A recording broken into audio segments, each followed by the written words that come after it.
KPCC അധ്യക്ഷൻ VM. Sudheeran അഴിമതിക്കാരായ മന്ത്രിമാരുടെ സംരക്ഷകനായി മാറിയെന്ന് പിണറായി വിജയൻ. കോൺഗ്രസിലുള്ളവരെല്ലാം അഴിമതിക്കാരായി മാറിയെന്നും പിണറായി വിജയൻ മലപ്പുറത്ത് പറഞ്ഞു. കോൺഗ്രസിനകത്ത് അഴിമതിയുടെ കാര്യത്തിൽ എന്തോ വ്യത്യസ്തതയുണ്ട് എന്നുള്ള മട്ടിലാണ്. യഥാർത്ഥത്തിൽ അഴിമതിയുടെ കാര്യത്തിൽ ഇവരെല്ലാവരും കണക്കാണ്. എല്ലാവരും അഴിമതിക്കാരെ സംരക്ഷിക്കുന്ന നിലപാട് തന്നെയാണ് എടുക്കുന്നത്.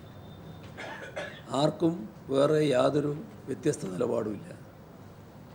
എല്ലാവരും അഴിമതിയുടെ ഭാഗമായി കഴിഞ്ഞിരിക്കുന്നു എന്നതാണ് വസ്തുത. അതുകൊണ്ടാണ് രമേശ് ചെന്നിത്തല കൈകാര്യം ചെയ്യുന്ന വിജിലൻസ് വകുപ്പിനെതിരെ കടുത്ത വിമർശനം ഉയർന്നു വരാൻ കാരണം. ഇത് നമ്മൾ കാണാതിരിക്കരുത്. ഇവിടെ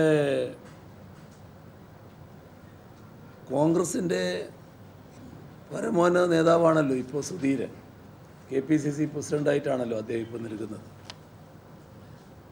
ഇത്തരം കാര്യങ്ങളിൽ പലതിലും അദ്ദേഹത്തിന് ഇപ്പോൾ അഭിപ്രായമില്ലല്ലോ.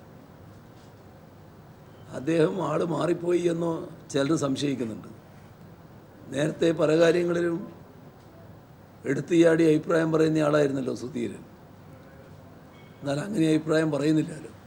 അപ്പോൾ ഇതൊക്കെ കോൺഗ്രസ് മൊത്തമായി ഒരു നിലയെടുത്തു പോകുന്നു എന്നതിൻ്റെ ഭാഗമാണ്. ഈ അഴിമതിക്കാരെ ആകെ സംരക്ഷിക്കുന്നതിനാണ് കോൺഗ്രസ്സിന് താല്പര്യം. അതാണ് നമ്മൾ കാണേണ്ടത്.